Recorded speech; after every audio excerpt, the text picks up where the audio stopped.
Είμαι 83 ετών. Με λένε Μαργαρίτα.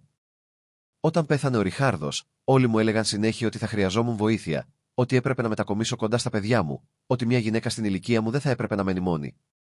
Αλλά να τι είναι αυτό που δεν σου λέει κανείς για το μεγάλωμα. Η πιο αξιόπιστη στήριξη που θα έχεις ποτέ δεν έρχεται από την οικογένειά σου. Δεν έρχεται από τους φίλους σου. Και σίγουρα δεν έρχεται περιμένοντας από τον κόσμο να σε φροντίσει. Έρχεται από 5 πράγματα που μόνο εσύ μπορείς να χτίσεις για τον εαυτό σου. Ξέρω ότι ακούγεται σκληρό, ίσως και απάνθρωπο, αλλά έχω δει πάρα πολλούς ανθρώπους στην ηλικία μου να γίνονται εξαρτημένοι, να γίνονται βάρη, να μικραίνουν όλο και περισσότερο μέχρι που εξαφανίστηκαν εντελώς. Και έχω δει επίσης μερικούς άλλους να παραμένουν ακέραιοι, να παραμένουν ο εαυτός τους, να παραμένουν ελεύθεροι. Η διαφορά δεν ήταν η τύχη. Ήταν αυτά τα 5 πράγματα. Το πρώτο πράγμα είναι το σώμα σου, η ικανότητά σου να κινείσαι. Το έμαθα με το δύσκολο τρόπο όταν ήμουν 75. Ξύπνησα ένα πρωί και δεν μπορούσα να σηκωθώ από το κρεβάτι χωρίς να γραπωθώ από το κομοδίνο. Τα γόνατά μου δεν ίσιοναν. Η πλάτη μου ένιωθα σαν να είχε κλειδώσει μέσα στη νύχτα. Κάθισα στην άκρη του κρεβατιού τρέμοντας και σκέφτηκα. Αυτό ήταν. Έτσι ξεκινάει. Σκέφτηκα την κυρία Πάτερσον λίγο πιο κάτω στο δρόμο. Ήταν 72 όταν σταμάτησε να μπορεί να ανεβαίνει σκάλες. Μέσα σε έναν χρόνο, είχε μετακομίσει στην κόρη της. Μέσα σε 2 χρόνια, μετά βίας έβγαινε από το δωμάτιό της.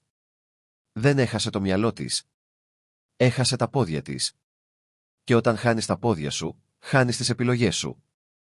Εκείνο το πρωί, καθισμένη στο κρεβάτι μου, τρομοκρατημένη, πήρα μια απόφαση. Άρχισα να περπατάω κάθε μέρα. Ακόμα και όταν πονούσα, ακόμα και όταν δεν ήθελα, ακόμα και όταν έκανε κρύο ή έβρεχε ή ήμουν κουρασμένη. Μόνο 30 λεπτά γύρω από το τετράγωνο, τίποτα το εξεζητημένο.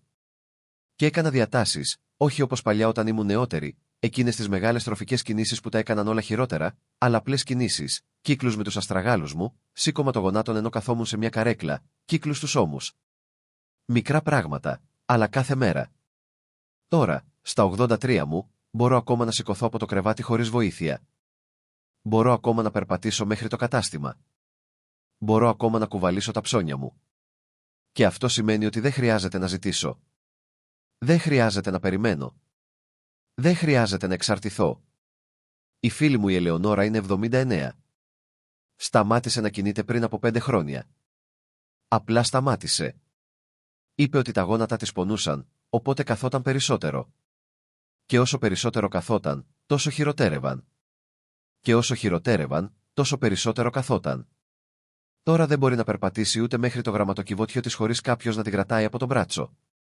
Είναι εχμάλωτη στο ίδιο της το σώμα. Και όταν είσαι εχμάλωτος στο σώμα σου, είσαι εχμάλωτος παντού. Οπότε, αυτό είναι το πρώτο πράγμα. Το σώμα σου, η ικανότητά σου να κινείσαι. Πρέπει να το προστατεύσεις αν εξαρτάται η ζωή σου από αυτό, γιατί όντως εξαρτάται. Το δεύτερο πράγμα είναι να μαθαίνεις να χρειάζεσαι λιγότερα. Παλιά νόμιζα ότι ασφάλεια σήμαινε να έχεις περισσότερα χρήματα στην άκρη, περισσότερα πράγματα, περισσότερη άνεση. Αλλά έκανα λάθος. Ασφάλεια σημαίνει να χρειάζεσαι λιγότερα. Το έμαθα αυτό όταν ήμουν 68 ετών, 2 χρόνια μετά το θάνατο του Ριχάρδου. Καθόμουν στο τραπέζι της κουζίνας ένα βράδυ κοιτάζοντας τους λογαριασμούς. Το σπίτι ήταν πολύ μεγάλο. Η θέρμανση κόστιζε πάρα πολύ. Οι φόροι ακινήτων συνέχιζαν να ανεβαίνουν. Ξόδευα χρήματα μόνο και μόνο για να συντηρήσω μια ζωή που δεν ήθελα καν πια. Σκέφτηκα το γείτονά μου, τον κύριο Χάρτλεϊ. Είχε δουλέψει όλη του τη ζωή, είχε αποταμιεύσει καλά, βγήκε στη σύνταξη με ένα καλό ποσό, αλλά είχε χτίσει μια ζωή που κόστιζε πάρα πολλά για να συντηρηθεί. Μεγάλο σπίτι, 2 αυτοκίνητα, ακριβές συνήθειες. Μέχρι τα 74 του, οι οικονομίες του τελείωναν πιο γρήγορα από μικρόν με τόνο τι είχε σχεδιάσει. Άρχισε να εξαρτάται από το γιο του για χρήματα. Και κάθε φορά που έπρεπε να ζητήσει, μπορούσα να δω ένα κομμάτι του να εξαφανίζεται. Δεν το ήθελα αυτό. Έτσι, πούλησα το σπίτι. Αγόρασα αυτό το μικρό μέρος, σε έναν όροφο, χαμηλού κόστου συντήρησης, εξοφλημένο πλήρως. Ξεφορτώθηκα το δεύτερο αυτοκίνητο. Έμαθα να μαγειρεύω απλά γεύματα αντί να τρώω έξω. Σταμάτησα να αγοράζω πράγματα που δεν χρειαζόμουν απλά και μόνο επειδή είχα συνηθίσει να τα έχω. Και συνέβη κάτι παράξενο. Ένιωσα πλουσιότερη, όχι επειδή είχα περισσότερα χρήματα, αλλά επειδή χρειαζόμουν λιγότερα. Όταν χρειάζεσαι λιγότερα, κανείς δεν έχει εξουσία πάνω σου. Δεν χρειάζεται να ζητάς βοήθεια από τα παιδιά σου. Δεν χρειάζεται να κάνεις συμβιβασμούς που δεν θέλεις να κάνεις. Δεν χρειάζεται να χαμογελάς και να λες ευχαριστώ όταν στην πραγματικότητα θέλεις να πεις όχι. Η φίλη μου η Δωροθέα είναι 81. Μένει ακόμα στο μεγάλο της σπίτι. Μετά βία τα βγάζει πέρα οικονομικά, αλλά δεν δέχεται να μετακομίσει σε κάτι μικρότερο γιατί φοβάται τι θα πει ο κόσμος. Έτσι, παλεύει. Και ζητάει χρήματα από τα παιδιά της. Και κάθε φορά που ζητάει, η δυσαρέσκεια μεγαλώνει και από τις δύο πλευρές. Έχει περισσότερα από μένα, αλλά εγώ είμαι πιο ελεύθερη από όσο θα είναι εκείνη ποτέ. Το τρίτο πράγμα είναι η υγεία σου, όχι η τύχη, αλλά οι συνήθειες.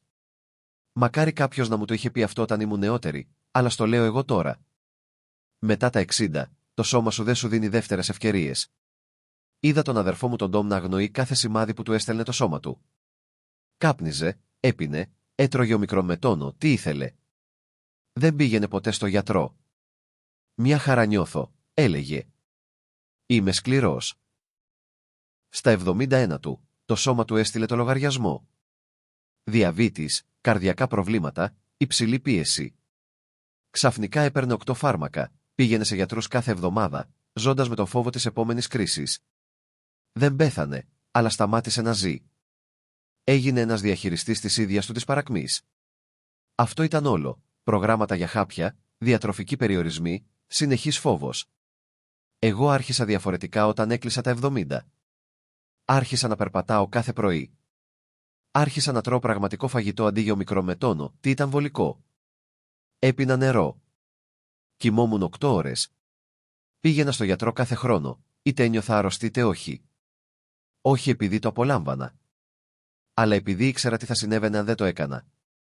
Τώρα στα 83 μου, δεν παίρνω κανένα καθημερινό φάρμακο. Η πίεση του αιματός μου είναι φυσιολογική. Η καρδιά μου είναι δυνατή.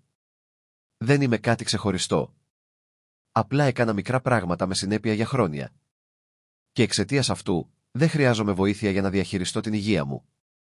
Δεν χρειάζομαι κάποιον να μου θυμίζει να πάρω χάπια. Δεν χρειάζομαι κάποιον να με πηγαίνει σε ατελείωτα ραντεβού. Είμαι ελεύθερη γιατί το σώμα μου ακόμα λειτουργεί. Αυτό είναι το τρίτο πράγμα, η υγεία σου. Πρέπει να την κερδίζεις κάθε μέρα, αλλιώς θα περάσεις τα τελευταία σου χρόνια πληρώνοντας το τίμημα της παραμέλησης. Το τέταρτο πράγμα είναι η ικανότητά σου να διαχειρίζεσαι την απώλεια χωρίς να καταρρέεις. Γι' αυτό δεν μιλάει κανείς, αλλά είναι το πιο σημαντικό, γιατί μετά τα 60 θα χάσεις πράγματα, ανθρώπους, ικανότητες, τη ζωή που είχες. Το ερώτημα δεν είναι αν θα αντιμετωπίσεις την απώλεια. Το ερώτημα είναι, μπορείς να την επιβιώσεις χωρίς να γίνεις κάποιος που χρειάζεται κουβάλιμα. Το έμαθα αυτό όταν πέθανε ο Ριχάρδος. Ήμουν 66. Ήμασταν παντρεμένοι 44 χρόνια, και όταν έφυγε, ένιωσα σαν να είχε εξαφανιστεί το μισό μου είναι. Ήξερα ότι είχα 2 δρόμους μπροστά μου. Θα μπορούσα να καταρρεύσω. Θα μπορούσα να αφήσω το πένθος να με καταπιεί. Θα μπορούσα να γίνω μια γυναίκα που χρειαζόταν τα παιδιά της να την επισκέπτονται συνεχώς, για να γεμίσουν το κενό, για να μου δώσουν έναν λόγο να σηκωθώ από το κρεβάτι. Ή θα μπορούσα να πενθήσω και να συνεχίσω να περπατάω. Επέλεξα να συνεχίσω να περπατάω. Άφησα τον εαυτό μου να κλάψει. Άφησα τον εαυτό μου να μου λείψει. Αλλά δεν άφησα την έλλειψή του να γίνει όλη μου η ταυτότητα. Κράτησα τις ρουτίνες μου. Κράτησα τις βόλτες μου. Συνέχισα να είμαι παρούσα στη ζωή μου. Και σιγά σιγά έχτισα κάτι καινούριο. Όχι καλύτερο. Όχι το ίδιο, απλά καινούριο. Η φίλη μου η Βιργινία έχασε τον άντρα της την ίδια περίπου εποχή. Αλλά εκείνη έκανε μια διαφορετική επιλογή. Σταμάτησε να κάνει οτιδήποτε έκανε μαζί του. Σταμάτησε να πηγαίνει στην εκκλησία. Σταμάτησε να βλέπει φίλους. Κάθισε στο σπίτι της και περίμενε τα παιδιά της να έρθουν να γεμίσουν το κενό. Και εκείνα προσπάθησαν, αλλά δεν μπορούσαν. Κανείς δεν μπορούσε. Τώρα στα 80 της, η Βιργινία ζει σε μια μόνιμη αναμονή, έχοντας ανάγκη τους άλλους, πικραμένη που κανείς δεν μπορεί να διορθώσει αυτό που έχει σπάσει. Η διαφορά ανάμεσά μας δεν ήταν ότι εγώ αγαπούσα τον Ριχάρδο λιγότερο. Ήταν ότι δεν περίμενα από κανέναν άλλο να κουβαλήσει το πένθος μου για μένα. Η ανθεκτικότητα δεν έχει να κάνει με το να είσαι δυνατός. Έχει να κάνει με το να μπορείς να σηκώνεσαι αφού πέσεις, ξανά και ξανά. Και αν δεν μπορείς να το κάνεις αυτό, θα εξαρτάσαι από τους άλλους για να σε σηκώνουν για πάντα.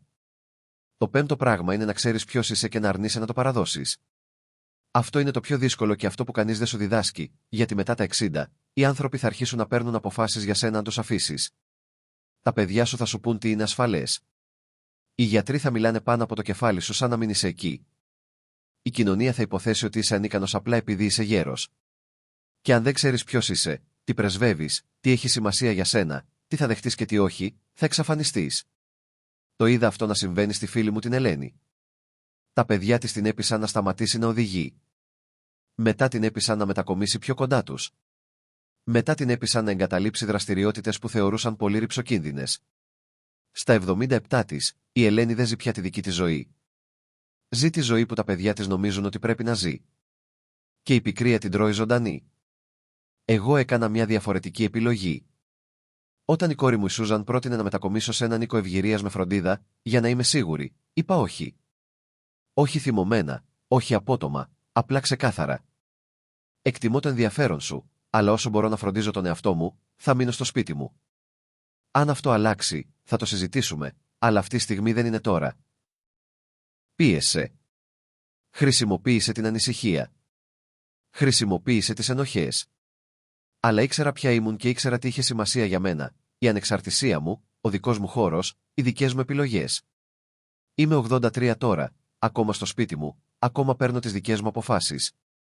Όχι επειδή είμαι πεισματάρα, αλλά επειδή ξέρω τι είμαι διατεθειμένη να παραδώσω και τι όχι. Αν δεν το ξέρεις αυτό για τον εαυτό σου, άλλοι άνθρωποι θα αποφασίσουν για σένα και θα περάσεις τα τελευταία σου χρόνια ζώντας την ιδέα κάποιου άλλου για το τι είναι καλύτερο. Αυτά είναι λοιπόν τα 5 πράγματα. Το σώμα σου, η ικανότητά σου να χρειάζεσαι λιγότερα, η υγεία σου, η ανθεκτικότητά σου, η αίσθηση του εαυτού σου. Κανείς δεν μπορεί να τα χτίσει αυτά για σένα και κανείς δεν μπορεί να στα πάρει αν τα αποκτήσεις. Δεν λέω ότι η οικογένειά σου δεν σε αγαπάει. Λέω ότι η αγάπη δεν είναι αρκετή. Πρέπει να μπορείς να σταθείς στα πόδια σου, αλλιώς θα περάσεις τα τελευταία σου χρόνια γέρνοντας πάνω σε ανθρώπους που έχουν τις δικές τους ζωές να ζήσουν.